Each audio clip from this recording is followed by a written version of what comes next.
আসসালামু আলাইকুম, hello lovely peoples, welcome to AT-TUR studio. আজকে আপনাদের মাঝে নিয়ে এসেছি রমজান স্পেশাল ইফতার একটা ভিন্ন ধরনের রেসিপি, যেটা কিনা হচ্ছে ভেজিটেবল এগ চাউমিন। এটা সবারই কম বেশি অনেক পছন্দ, আর যদি এটা হয় ইফতার হয়তো কথাই নেই। ফার্স্টে আমি দুইটা ডিম নিয়ে খুব ভালোভাবে রুম টেম্পারেচারে ফেটিয়ে নিয়েছি, তারপরে এটা খুব ভালোভাবে স্ক্রাম্বল করে নিচ্ছি। আর অবশ্যই কিন্তু যদি এটা ফ্রিজে থেকে নেওয়া হয় তাহলে কিন্তু হবে না, ফ্রিজ থেকে আগে কম মিনিমাম 10 থেকে 15 মিনিট আগে বের করে নিয়ে তারপরে এটা খুব ভালোভাবে ফেটিয়ে নিয়ে এটা ডিম আর কুসুমটা একসাথে, সাদা অংশ আর ডিমের কুসুমটা একসাথে ভালোভাবে একটা চামচের সাহায্যে, কাঁটা চামচের সাহায্যে মিশিয়ে নিয়ে তারপরে এটা দিয়ে একদম ভেজে নেবেন। আর ভাজে নেওয়ার সময় কিন্তু অবশ্যই এটা স্ক্রাম্বল করে নেবেন। আর আমি এই জায়গায় সাদা তেলের ইউজ করছি, আর আপনার চাইলে যে যার রিকোয়ারমেন্টস অনুযায়ী সেই তেলটা ইউজ করতে পারেন। আর ইফতার স্পেশাল কিন্তু এই রেসিপিটা অনেকেই খুব পছন্দ করে, একটা ভিন্ন ধরনের আইটেম। সবসময় তার ভাজা পোড়া খেতে ইচ্ছা করে না, যার জন্য এটা ভেজিটেবল এগ চাউমিনটা একটু ট্রাই করে দেখবেন যে কেমন হয়। আশা করছি ভালো লাগবে। এখন আমি একটা ওই তেলেই দিয়ে দিচ্ছি পেঁয়াজ কুচি। এই জায়গায় পেঁয়াজ কুচির পরিমাণটা একটু অনেকটাই কম হবে, কারণ এই জায়গায় এতটা পেঁয়াজ কুচি দরকার লাগে না, যার জাস্ট একটু ফ্লেভারের জন্য আমি এই জায়গায় একটু পেঁয়াজ কুচি দিয়ে নিচ্ছি। আর এই জায়গায় আমি দিয়ে দিচ্ছি বাঁধাকপি। যেহেতু এটা ভেজিটেবল এগ চাউমিন সেহেতু এটা ভেজিটেবল মাস্ট বি লাগবে। এই জায়গায় দিয়ে দিচ্ছি গাজর। এটা খুব ভালোভাবে এটা কি বলবো একটু অর্ধসিদ্ধভাবে ভেজে নিচ্ছি। আর অনেকেই জানেন যে অনেকে ভেজিটেবল পছন্দ করে না, বিশেষ করে বাচ্চারা, কিন্তু এই চাউমিনটা হলে তারা খুব আরাম সহকারে এই ভেজিটেবলটা খেয়ে নেয়।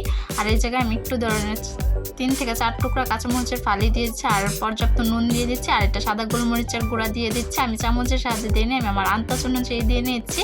এটা প্রায় মিনিমাম 1 চা চামচের মতো হবে দিয়ে দিয়েছি। এটা ছোটো টেবিল চামচের 1 চা চামচ দিয়ে খুব ভালোভাবে মিশিয়ে নিচ্ছি। এই জায়গায় কিন্তু আলাদা কোনো ধরনের মশলা হবে না, এই 2-3টা মশলা দিয়ে এটা খুব ভালোভাবে ভেজে নেব। আর অবশ্যই যদি রেসিপিটা আপনাদের কাছে ভালো লাগে তাহলে লাইক, কমেন্ট, শেয়ার এবং সাবস্ক্রাইব করে পাশে থাকবেন। আর ইফতার এবং শেয়ার স্পেশাল আরও নানান ধরনের ভিন্ন ভিন্ন রেসিপি এসে চলছে, যার জন্য অবশ্যই চ্যানেলটা সাবস্ক্রাইব করে দেখতে হবে যে কী এসে চলছে। আর ভেজিটেবল এগ চাউমিনটার রেসিপিটা আমি যেরকম করে দেখেছি আপনারা সেরকম করে করার ট্রাই করবেন, ইনশাল্লাহ আশা করছি ভালো হবে। আর অবশ্যই ভিডিওটা কিন্তু স্কিপ করে যাবেন না, একদম শুরু থেকে শেষ পর্যন্ত দেখে যাবেন, টেনে নিলে কিন্তু হবে না। এখন দেখতেই পাচ্ছেন কি সুন্দর একটা কালারের ভাইবস আসছে। আর আমি বললে তো হবে না, অবশ্যই বাসায় নিজেরা ট্রাই করে জানাবেন যে আসলে এটা কেমন হয়েছে। আমার কাছে তো ভালো লাগছে, আশা করি আপনাদের কাছেও ভালো লাগবে, কারণ সবসময় আমাদের ভাজা পোড়া খেতে একটা অনীহা চলে আসে। তার জন্য ইফতারে যদি এক এক দিন এক এক ধরনের রেসিপি হয় তাহলে তো সেটা কথাই নেই। আর এটা যদি ইফতার ছাড়াও বাসায় যে কোনো ধরনের অনুষ্ঠান আয়োজন করতে পারেন, যেহেতু সামনে ঈদ আসছে, ঈদেও এটা করতে পারেন, ঈদের সকালে একটা। আর সবসময় তো নুডলস করেই থাকেন, তাহলে ঈদে এবার নুডলস না করে চাউমিনটাই করতে পারেন, তাহলে সবার একটু কি বলবো খাওয়ার আগ্রহটা আরেকটু বেড়ে যাবে।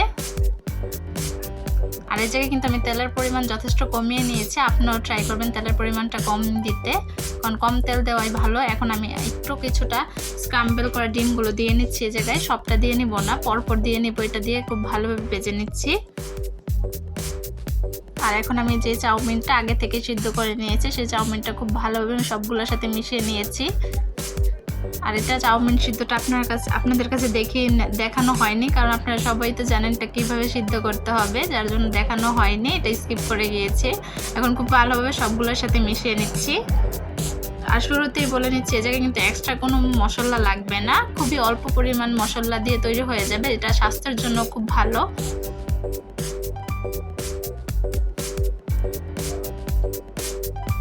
আর এখন এই জায়গায় আমি দিয়ে দিচ্ছি সয়া সস। এই জায়গায় সয়া সসের পরিমাণটা একটু কম দেওয়ার ট্রাই করবেন, কারণ যেহেতু একটু লবণ দেওয়া আছে এক্সট্রা, কারণ সয়া সসটা একটু লবণাক্তটার জন্য একটু কম দেওয়াই ভালো, কিন্তু এটা ফ্লেভারের জন্য দিতেই হবে যেহেতু এটা চাউমিন। আর এই জায়গায় আমি একটা দিয়ে দিচ্ছি ম্যাজিক মশলা। ম্যাজিক মশলা দেওয়ার কারণ হচ্ছে টেস্টটা আরও বাড়িয়ে তুলবে, খাবার স্বাদটা আরও বেড়ে যাবে।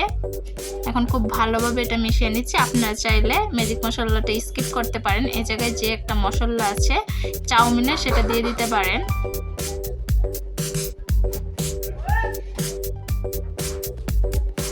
আর দেখতেই পাচ্ছেন কালারটা কত সুন্দর ইয়ামি এসেছে। আর এই জায়গায় আমি 1 চা চামচ টমেটো কেচাপটা দিয়ে দিচ্ছি।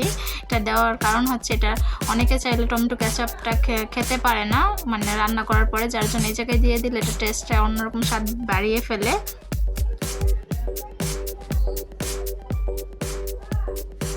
আর আপনারা অবশ্যই জানাবেন আপনারা কী কী রেসিপি চান, ইনশাল্লাহ আমি দেওয়ার ট্রাই করবো। এখন আমাদের রেসিপিটা হয়ে গেছে, দেখতেই পাচ্ছেন ফাইনাল লুক কত ইয়ামি। তাহলে আজকে এতটুকুই, সবার মাঝে বিদায় নিচ্ছি, আল্লাহ হাফেজ।